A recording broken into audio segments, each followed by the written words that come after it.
আমাদের হ্যাডমওয়ালা কোন উপদেষ্টা দরকার। এই ধ্বজভঙ্গ উপদেষ্টা দিয়ে আমাদের দিয়ে কাজ হবে না, আমরা বুঝে গেছি। আপনার সন্তান অনশনে ইন্টারিম কি করে? আগামীকালকে ঠিক 11টায় পুরো বরিশাল বিভাগ ব্লকের ঘোষণা কর্মসূচি করছি। আজকে 16 দিন হয়ে গেছে বরিশালবাসী একসাথে রাজপথে আছে। আপনারা জানেন ইতিমধ্যে আমাদের শিক্ষার্থীরা, স্কুল কলেজের শিক্ষার্থী ভাই বোনেরা, তারা তাদের শিক্ষার্থী ভাইদের উপরে হামলার ব্যাপারটা সহ্য করতে না পারে তারা মেডিকেলে অনশন করতে বসে গেছে। ঠিক একজন না, একাধিক লোক, 5 জন শিক্ষার্থী আজকে ওখানে অনশন করছে। আমাদের 3 দফা দাবিতে, স্বাস্থ্যখাত সংস্কারের দাবিতে তারা অনশন করছে। আজকে প্রায় 40 ঘন্টা হয়ে গেছে, এখন পর্যন্ত তারা সেখানেই এক ফোঁটা পানি খেয়ে দেখে নাই, কোনো খাবার খায়নি, তারা অসুস্থ হয়ে পড়তেছে। আপনাদেরকে মনে রাখতে হবে যে তাদের যদি কোনো ক্ষতি হয় এর দায় কিন্তু সম্পূর্ণ স্বাস্থ্য উপদেষ্টাকে নিতে হবে।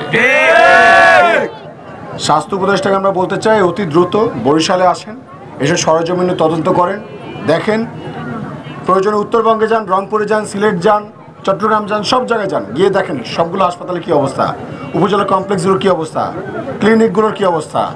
আমাদের সুচিকিৎসা নিশ্চিত করার জন্য আপনারা স্টেপ নেন। আমরা বলছি আপনারা দুর্নীতি বিরোধী বা এই সিন্ডিকেট দমন করার একটা সেল গঠন করেন প্রয়োজনে। আমরা আপনাদের সাথে থাকবো, আমরা প্রত্যেকে আপনাদের সাথে থাকবো ইনশাআল্লাহ। কিন্তু আপনারা যদি গড়িমসি করেন, আমাদের শিক্ষার্থীদের যদি কোনো ক্ষতি হয়, আমাদের ছোট ভাইদের যদি কোনো ক্ষতি হয়, আমরা কিন্তু কেউ চুপচাপ করে বসে থাকবো না, আমরা চুপ জবাব দিয়েই ছাড়বো ইনশাআল্লাহ। গণ অভ্যুত্থানের যে শহীদ আহত, তাদের যে স্পিরিট, এই স্পিরিটের সাথে আপনারা প্লিজ বেইমানি করেন না, এটা আপনাদের প্রতি আমাদের রিকোয়েস্ট থাকবে। এবং আমরা সারা বাংলাদেশের মানুষ ইতিমধ্যে আপনাদের ক্যালিবার সম্বন্ধে আমরা বুঝে গেছি। আপনারা যদি না পারেন এই সমস্যার সমাধান করতে, প্লিজ রিকোয়েস্ট করছি, আমরা সবাই মিলে রিকোয়েস্ট করছি, আপনারা আপনাদের দায়িত্ব, আপনারা আপনাদের চেয়ারটা ছেড়ে পদত্যাগ করে চলে যান, সসম্মানে চলে যান, আপনাদের কেউ কিচ্ছু বলবে না। আর যদি না পারেন প্লিজ ওই চেয়ারটায় বসে থেকে আপনারা শুধু শুধু ওয়েট করেন না। এই শহীদরা, আহতরা আপনাদেরকে ওই চেয়ারে বসাইছে এসির বাতাস খাওয়া, আরাম আয়েশ করা, ওইখানে বসে কাবাব খাওয়া, সিন্নি খাওয়ার জন্য না, জনগণের ম্যান্ডেট পূরণ করার জন্য, তাদের মৌলিক অধিকার নিশ্চিত করার জন্য, তাদের হয়ে অ্যাডভোকেসি করার জন্য, তাদের হয়ে কাজ করার জন্য। অতএব আমরা চাই ওইখান থেকে আপনারা সসম্মানে চলে যান। আমাদের হ্যাডমওয়ালা কোন উপদেষ্টা দরকার, যিনি আমাদের এই সমস্যাগুলো সমাধান করতে পারবে। আমাদের স্মার্ট, স্ট্র্যাটেজিক, শক্তিশালী মানুষ দরকার, যারা এই সমস্যা সমাধান ইন্টারিমকালীন সময় সফল করতে পারবে। বসুন্ধরা টিস্যু, অশুদ্ধতার বিরুদ্ধে এক বিন্দুও ছাড় নয়। আমরা লাগাতার কর্মসূচি চলছে, লাগাতার কর্মসূচি চলবে। অনশন করছে শিক্ষার্থীরা। যদি 1 জন, 2 জন, 3 জন, 5 জন এসেছে, কালকে হয়তো 5 থেকে 50 জন, 50 জন থেকে 500 জন, আমরা সারা বরিশালবাসী যদি এখানে রাজপথে আসি, শান্তিপূর্ণভাবে অবস্থান করে যাই, অনশন করে যাই, তাহলে এর দায় কিন্তু সম্পূর্ণ আপনাকেই নিতে হবে, উপদেষ্টা। এবং সবাইকে আমরা এটা জানাই, 16 দিন হয়ে গেছে বরিশালবাসী এখানে রাজপথে আছে। সারা বাংলাদেশের প্রত্যেকটা মানুষকে বলবো, আমরা শান্তিপূর্ণভাবে অবস্থান করছি। আমাদের স্বাস্থ্যসেবা নিশ্চিত আমাদেরকেই করতে হবে। এই ধ্বজভঙ্গ উপদেষ্টা দিয়ে আমাদের দিয়ে কাজ হবে না, আমরা বুঝে গেছি।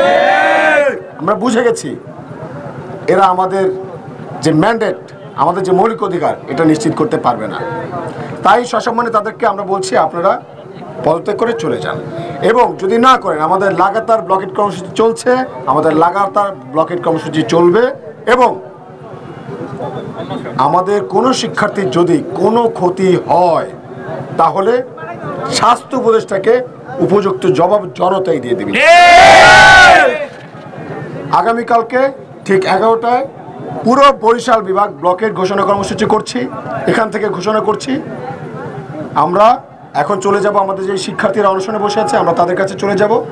আমাদের এখন তাদেরকে এখন আমাদের খুব প্রয়োজন।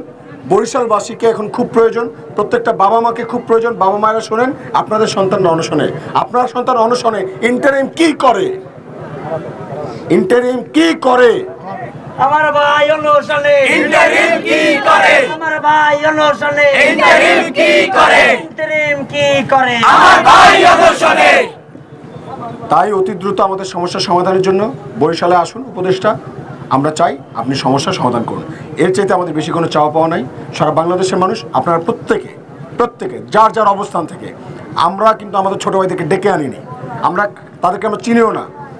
তারা নিজ উদ্যোগে উদ্যোগে নিজেকে অনশনে বসেছে শেরে বাংলা মেডিকেল কলেজ হাসপাতাল সহ বাংলাদেশের সকল সরকারি হাসপাতাল এবং স্বাস্থ্যখাত সংস্কারের 3 দফা দাবি নিয়ে তারা ওখানে অনশনে বসেছে। তারা ছোট ছোট স্কুলের বাচ্চা, তারা যদি নামতে পারে, আমরা একেবারে কি পঙ্গু হয়ে গেছে, আমরা কেন পারবো না?